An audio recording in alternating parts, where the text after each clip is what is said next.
میں اپنے اگلے محترم مہمان خاص کو اظہار خیال کی دعوت دینے سے پہلے ان کے لیے ایک شعر کہنا چاہوں گی کہ دیر لگی آنے میں تم کو، دیر لگی آنے میں تم کو، شکر ہے پھر بھی آئے تو، دیر لگی آنے میں تم کو، شکر ہے پھر بھی آئے تو، آس نے دل کا ساتھ نہ چھوڑا ویسے ہم گھبرائے تو، آس نے دل کا ساتھ نہ چھوڑا ویسے ہم گھبرائے تو۔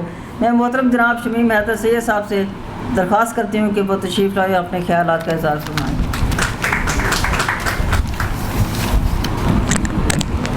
قابل صد احترام جناب فرحت اللہ بابر صاحب، ہمارا تو ان سے بہت ایک پرانا تعلق ہے اور بہت ہی ہمارا ایک گھر کا تعلق رہا ہمیشہ۔ ابنے کے ناطے سینٹرل سیکریٹریٹ میں رہا، بے نظیر کے ساتھ رہا، اور ماشاءاللہ 6 سال زرداری صاحب کو یہ کھانا کھلاتا رہا جیل میں جا کے۔ تو یہ ابنے کی ماشاءاللہ یہ یہاں پہ موجود ہے اس وقت، اور یہ اس کو بڑا اعزاز حاصل ہے۔ حضرات گرامی، اس کتاب کے اوپر خود بہت سارے ہمارے مقررین نے بہت ہی طویل اور ماشاءاللہ اچھی گفتگو بھی کی، مختصر گفتگو بھی کی، اور جس طرح آپ دیکھ رہے ہیں کہ آج اس حال کا یا تو اے سی خراب ہے یا گرمی بہت ہے، جس کی وجہ سے تمام مہمان اور میزبان اور جتنے صاحب اسٹیج ہیں سبھی تقریباً گرمی میں پریشان ہیں۔ تو دل تو بہت ساری باتوں، کیونکہ میں نے بڑی تفصیل کے ساتھ ڈاکٹر صاحب کی کتاب پڑھی، پڑھنے کے بعد بہت سارے پوائنٹس لکھے، کیونکہ ساری زندگی محمودہ غازیہ ہی بیٹھی ہیں ڈیبیٹ میں، صحافت میں، اور اس میں سب میں گزری ساری زندگی۔ تو میں دل تو بہت کر رہا تھا کہ آج بہت ساری باتیں کروں، لیکن بہرحال وقت اور حالات کو دیکھتے ہوئے میں انتہائی اختصار کے ساتھ یہاں گفتگو کروں گا۔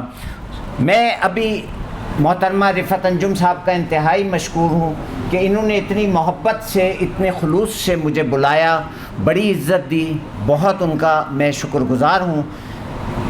اور ڈاکٹر صاحب سے میں نے انہیں بتا رہا تھا کہ میری ان سے پہلے ملاقات 2 ڈکیٹ پہلے ہو چکی تھی، اور اسی سلسلے منور ٹائل کے سلسلے میں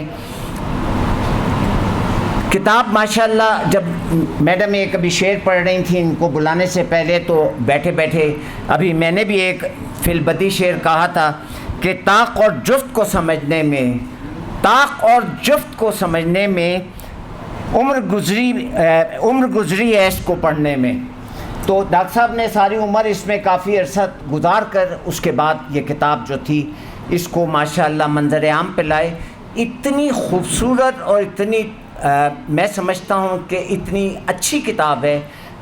ایک تو سب سے بڑی کہ کیریئر پلاننگ کے سلسلے میں اگر جتنے بھی کیریئر پلاننگز والے ہیں، اسکولز والے ہیں، کالجز والے ہیں، یونیورسٹیز والے ہیں، وہ اس سے استفادہ کریں تو یقیناً بہت زیادہ، جس طرح میں نے کتاب پڑھی تھی، بہت زیادہ اس سے استفادہ حاصل کر سکتے ہیں اور ملک کو بہت آگے ترقی تک لے جا سکتے ہیں۔ سب سے پہلے تو میں جفت اور طاق کے سلسلے میں کہ ڈاکٹر صاحب نے بتایا کہ ان کے جو ہے ان کی مختلف شخصیت ہوتی ہیں، لیکن ڈاکٹر صاحب نے کتاب کی ابتدا ہی میں جفت اور طاق کو ملا دیا۔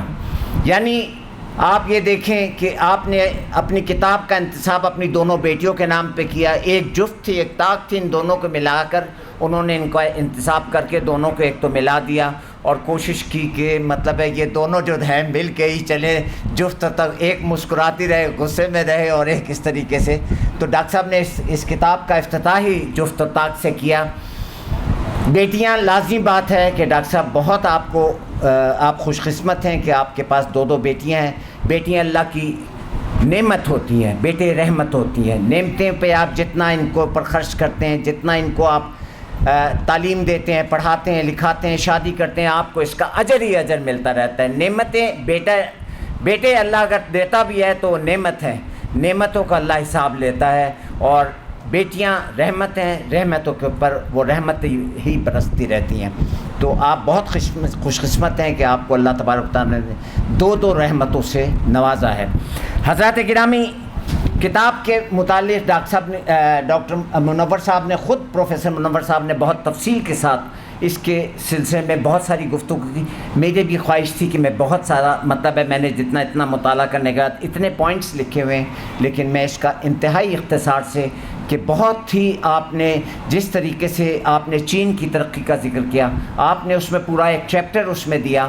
یقیناً ہم لوگوں نے اپنی زندگی میں ہمارے کالج لائف میں جو ہوتا تھا، ایک سرخے ہوتے تھے، ایک سبزے ہوتے تھے، ایک NSF ہوتی تھی، ایک جمعیت ہوتی تھی، ایک سرخ ہے ایشیا سرخ ہے، ایک سبز ہے ایشیا سبز ہے کے نعرے لگتے تھے ہمارے دور میں، طالب علمی کے دور میں.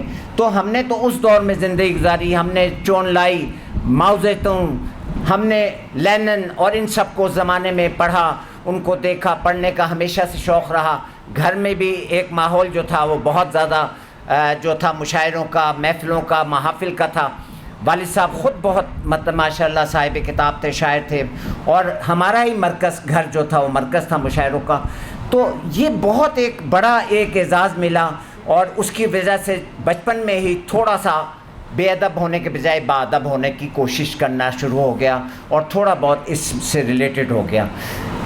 تو ڈاکٹر صاحب کی جب میں نے یہ پڑھ رہا تھا تو میں نے اس زمانے میں کہ چون لائی یا ماؤ زیتونگ، یہ دونوں بھی مطلب جو تھے، یہ دونوں حضرات بھی ماشاءاللہ سے طاقت تھے اور بڑے تھے اپنے گھر میں. پھر ماشاءاللہ ہم نے ذوالفقار علی بھٹو صاحب کو دیکھا کہ وہ بھی اپنے خاندان میں سب سے بڑے تھے. آپ دیکھیں ان کی شخصیت، میں نے ان کے ساتھ کام کیا.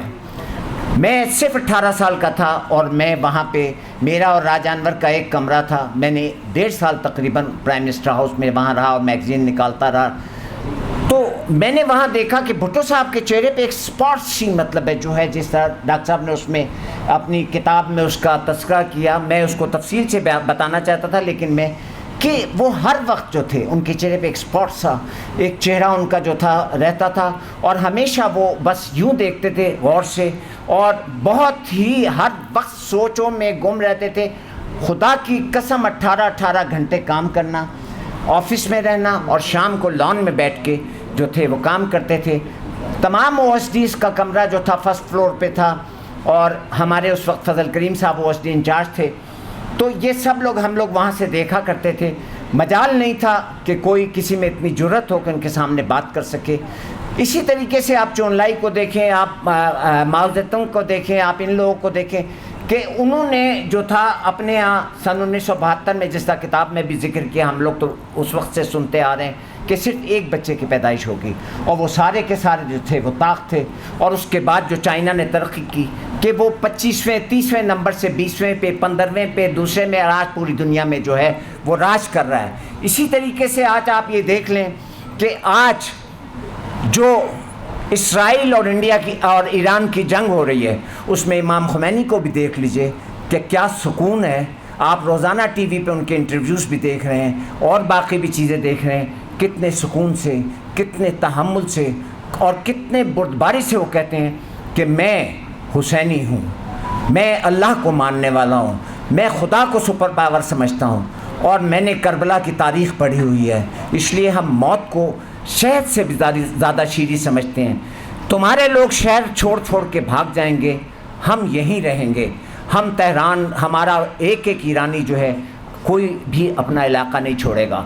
پھر آپ نے یہ دیکھا کہ ان لوگوں نے کس طریقے سے ابھی 2 دن پہلے عید غدیر، اتنی بمبارڈمنٹ میں انہوں نے جس طریقے سے عید غدیر منائی، سڑکوں پہ جشن منائے، اور جس طریقے سے آتش بازی کی، کھانے کیے، یہ کیے، وہ ہم سب کے سامنے. تو یہ جو مطلب طاق لوگ ہوتے ہیں، ان کے اندر ایک بڑی صلاحیت ہوتی ہے.